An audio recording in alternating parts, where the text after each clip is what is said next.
इलाज है या नहीं है, क्योंकि इलाज तो अभी तक सर्दी जुकाम का भी नहीं है, सर्दी जुकाम की भी कोई वैक्सीन नहीं है। क्या हम उससे डरते हैं? नहीं डरते हैं। क्यों? क्योंकि ज्यादा लोग नहीं मरते हैं।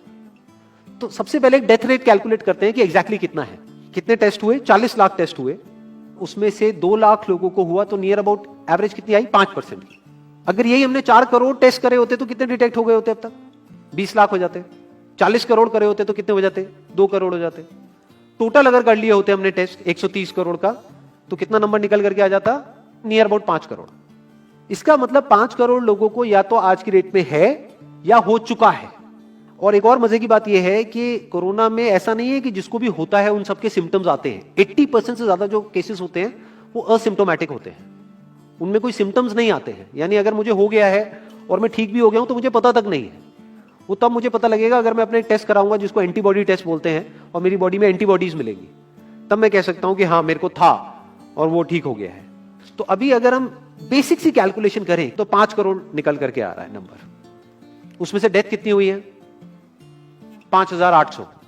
तो 5 करोड़ में से 5,800 डेथ हुई है। पहले तो इसको कैलकुलेशन को हमको ठीक करना है। डेथ को अंडर रिपोर्ट करने का कोई तरीका नहीं है, बल्कि ओवर रिपोर्ट किया जा सकता है। ओवर रिपोर्ट कैसे? फॉर एग्जांपल, आपकी बॉडी में टेस्ट हुआ, आपकी बॉडी में मिला कोरोना वायरस, लेकिन आपके अंदर पहले ही बहुत सारी प्रॉब्लम्स चली रही थी, तब भी आपकी किसी ना किसी वजह से डेथ होने ही वाली थी। बट क्योंकि ये कोरोना आया आपकी बॉडी में, इस वजह से आपकी डेथ हो गई, तो ये ट्रिगर कर गया। तो ये जो 5800 का नंबर है, ये इससे कम तो हो सकता है, इससे ज्यादा होने के चांसेस बहुत कम है। बट एक बार को हम मान लेते हैं कि इतना ही है नंबर, ना कम है ना ज्यादा है, तो कितनी परसेंटेज निकल करके आई? 5 करोड़ में से अगर 5800 डेथ्स हुई हैं तो क्या परसेंटेज निकल करके आई? Near about 0.01%। ये उससे बहुत कम है जितनी डेथ्स हमारे यहां पे होती हैं रोड एक्सीडेंट की वजह से। हर साल की अगर हम एक कैलकुलेशन देखें तो 1.5 लाख से ज्यादा डेथ हो जाती है इंडिया में रोड एक्सीडेंट्स की वजह से। हर 4 मिनट में एक डेथ होती है रोड एक्सीडेंट की वजह से। और अगर अभी आप देखोगे सड़कों पे एक बहुत ही फनी चीज नजर आ रही है। 2 व्हीलर पे जा रहे हैं, मास्क सबने लगाए हुए हैं, कभी भी नोट करना इस चीज को। हेलमेट नहीं पहने हुए, हेलमेट बहुत कम लोगों ने पहने हुए हैं। इससे हमको क्या समझ आ रहा है? क्या ये समझदारी है, बेवकूफी है? क्योंकि हेलमेट ना लगाने की वजह से उनके मरने के चांसेस उससे बहुत ज्यादा है, कई गुना ज्यादा है जितना कि कोरोना से मरने के उनके चांसेस है। तो ये डर है जो चारों तरफ फैल रहा है, और मीडिया डर को और बढ़ाता चला जा रहा है। और क्योंकि सही इंफॉर्मेशन किसी के भी पास में नहीं है, या सही कैलकुलेशन किसी के पास में नहीं है, ये जो अभी हम कर रहे हैं इसको मैथमेटिकल मॉडलिंग बोलते हैं। यानी एक डेटा को देख करके एक मॉडलिंग करी जाए और फिर समझा जाए कि एक्चुअल में जो सही डेटा है वो क्या है। ये नहीं कि लिमिटेड डेटा के बेस पे हम कोई भी कंक्लूजन ड्रॉ कर लें और उसके बेस पे डरते रहें। तो अगर इसका डेथ रेट 0.01% है तो हम सब इतना डर क्यों रहे हैं? क्या कुछ और है जिससे हमको डरना चाहिए, जिससे हम नहीं डर रहे हैं, जिसके बारे में कोई बात नहीं कर रहा है, जो इससे लाख गुना ज्यादा भयानक है? मतलब कोरोना से लाख गुना ज्यादा खतरनाक कुछ है जिससे हम नहीं डर रहे हैं और इससे हम डर रहे हैं। वो क्या है जिससे हमको डरना चाहिए? अनएम्प्लॉयमेंट। अभी पीछे कुछ आर्टिकल्स आए थे न्यूज़पेपर में, जहां पे एक फिगर आई थी निकल करके, I am not too sure ये फिगर कितनी सही है कितनी नहीं है, जहां पे आया था कि 13 करोड़ लोग अनएम्प्लॉयड हो गए। इस फिगर से हमको डरना चाहिए। 13 करोड़ लोग अनएम्प्लॉयड होने का मतलब हम समझते हैं कि इसका मतलब क्या है? इसका मतलब ये, अगर इकोनॉमी पॉइंट ऑफ व्यू से देखोगे, कि ये जो 13 करोड़ लोग हैं ये अपने जो खर्चे हैं वो बहुत ही लिमिट में कर देंगे। जिस बंदे की नौकरी चली गई है, क्या वो जाकर के मार्केट में नए कपड़े खरीदेगा? क्या अपने बच्चों के लिए खिलौने खरीदेगा? ट्रैवल एंड टूरिज्म तो भूल ही जाओ। ऐसी और हजारों इंडस्ट्रीज हैं जिनकी धज्जियां उड़ जाएंगी, क्योंकि डिमांड कम हो जाएगी ओवरऑल इकोनॉमी के लेवल पे। जब डिमांड कम होगी तो क्या करना पड़ेगा इन ब्रांड्स को, इन कंपनीज को क्या करना पड़ेगा, इन मैन्युफैक्चरर्स को क्या करना पड़ेगा? अपनी सप्लाई को कम करना पड़ेगा। जितनी उन्होंने सप्लाई कम करी, अनएम्प्लॉयमेंट और बढ़ गया। कि आज जो नंबर 13 करोड़ है वो बढ़ करके कितना हो गया? 20 करोड़। यानी पूरा का पूरा लूप बन जाएगा। इस लूप को बोलते हैं रिसेशन, जो ग्लोबली ऑलरेडी रिसेशन आ चुका है। और अगर यही रिसेशन और डीप होता चला जाए तो उसको बोलते हैं डिप्रेशन, जहां से एक इकोनॉमी को बाहर आने में 5 से 10 साल लगते हैं। तो इकोनॉमी का पहले ही बुरा हाल था, प्लस इस कोरोना की वजह से और बुरा हाल हो गया है, प्लस जो रहा सहा हमारा जो अपना डर है वो सिचुएशन को और खराब करता चला जा रहा है। और इस डर को हर कोई बढ़ा रहा है, कोई भी कम करने का काम नहीं कर रहा है। एक्चुअल में अगर आप मेरे स्टैंड पॉइंट से देखोगे तो डरने की कोई जरूरत ही नहीं है, क्योंकि जो डेथ रेट है वो बहुत ही कम है। तो हम डर क्यों रहे हैं? सोचो।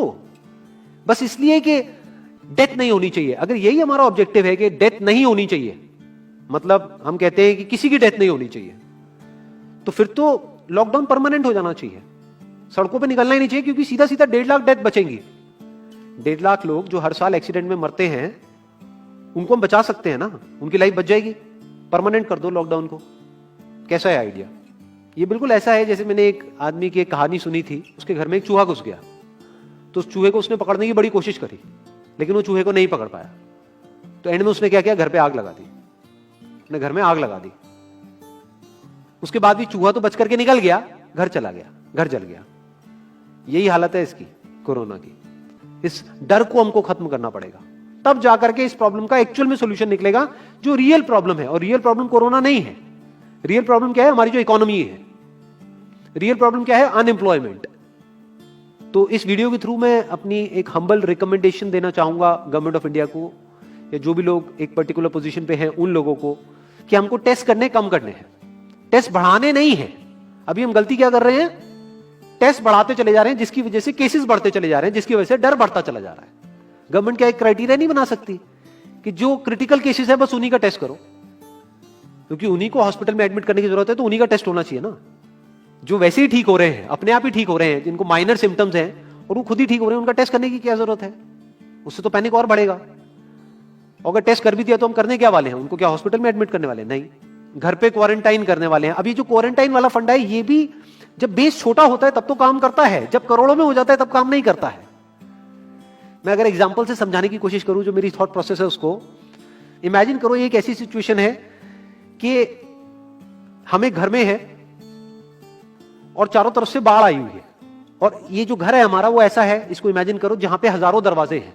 तो हम क्या करें, इसमें से एक दरवाजे को पकड़ लें और उसी को पक्का करते चले जाएं। ये है क्वारंटीन, और बाकी के हजारों खुले पड़े हैं। एक को हम पक्का करते चले जा रहे हैं, क्योंकि यहां से पानी अंदर नहीं आना चाहिए। इंडिया की पॉपुलेशन क्या है? 130 करोड़। टेस्ट कितने हुए हैं अभी तक? 40 लाख। दिल्ली के कितने हो रहे हैं? 1 लाख। महीने के कितने हुए? 30 लाख। साल के कितने हुए? 3 करोड़ 60 लाख। तो यानी कि अगर हमको सबका टेस्ट करना है तो कितने साल लगेंगे? 36 साल। तो जब हमको दिख रहा है साफ साफ कि हम सबका टेस्ट कर ही नहीं सकते, तो हम टेस्ट क्यों बढ़ाते चले जा रहे हैं? या तो सबका टेस्ट करो और सब में से सबको देख करके सबको क्वारंटाइन कर दो। ये बिल्कुल ऐसा हुआ कि वो जो घर है जिसकी मैंने अभी बात करी, या तो उसको हर तरफ से सिक्योर करो कि अगर उसके 1000 दरवाजे हैं तो एक को बंद मत करो, सारे बंद कर दो। तब आप कह सकते हो कि यहां पानी अंदर नहीं आएगा, कि हमने 130 करोड़ लोगों का टेस्ट कर लिया है, उसमें से केसेस निकल गए हैं 6 करोड़, और 6 करोड़ को हमने क्वारंटीन कर दिया है। अब ये आगे नहीं फैलेगा, अब 6 करोड़ से 10 करोड़ पे नहीं जाएगा। बट हमने टेस्ट ही करे 40 लाख, जिसमें से केसेस आए 2 लाख। अगर इन 2 लाख को हमने क्वारंटीन कर भी दिया तो बाकी करोड़ों लोग तो बाहर घूम रहे हैं ना, तो उससे होगा क्या? तो अब हमको समझ जाना चाहिए कि इसको रोकने का कोई तरीका नहीं है। तो अब इसका प्रैक्टिकल सॉल्यूशन क्या है? गवर्नमेंट की तरफ से हमको सिर्फ ये इंफॉर्मेशन चाहिए कि भैया अभी कितने बेड्स ऑक्यूपाइड हैं आपके स्टेट में, और अभी कितने और आपने अरेंजमेंट कर रखा है, और कितने और कर सकते हो। अब वो बेड चाहे किसी हॉस्पिटल में हो चाहे किसी होटल में हो। और प्लस ये इंफॉर्मेशन क्यों नहीं जा रही लोगों के पास में कि इतना डरने की जरूरत नहीं है जितना आप डर रहे हो। हाँ ठीक है, प्रिकॉशंस लो, सेफ्टी मेजर्स लो, सोशल डिस्टेंसिंग को मेंटेन करो, लेकिन इतना डरने की जरूरत नहीं है जितना आप लोग डर गए हो, क्योंकि डेथ रेट कम है। ये इंफॉर्मेशन जानी चाहिए अब लोगों के पास में, वक्त आ चुका है। अगर ये नहीं गई तो प्रॉब्लम सॉल्व नहीं होने वाली इकोनॉमी के लेवल पे। कॉन्फिडेंस खत्म हो चुका है, रियलिटी को हमको पहले समझना होगा। अभी प्रॉब्लम क्या हो रही है? हम कह रहे हैं कि हाँ कंस्ट्रक्शन एक्टिविटीज अलाउड है। गवर्नमेंट को क्या लग रहा है? अलाउड बोल करके सारी प्रॉब्लम सॉल्व हो जाएगी। अलाउड तो हो गई, बट मेरे जो फ्रेंड्स हैं जो कंस्ट्रक्शन इंडस्ट्री में हैं, वो बता रहे हैं कि लेबर ही नहीं है, लेबर सारी अपने गांव चली गई है। तो अब कौन कंस्ट्रक्शन करेगा वहां पे? अब ये लेबर चली तो गई है, इसको वापस कैसे बुलाओगे? मीडिया में अगर रोज ये दिखेगा कि केसेस बढ़ रहे हैं, केसेस बढ़ रहे हैं, केसेस बढ़ रहे हैं, वापस आएंगे वो लोग? 1 से लाख नहीं आएंगे।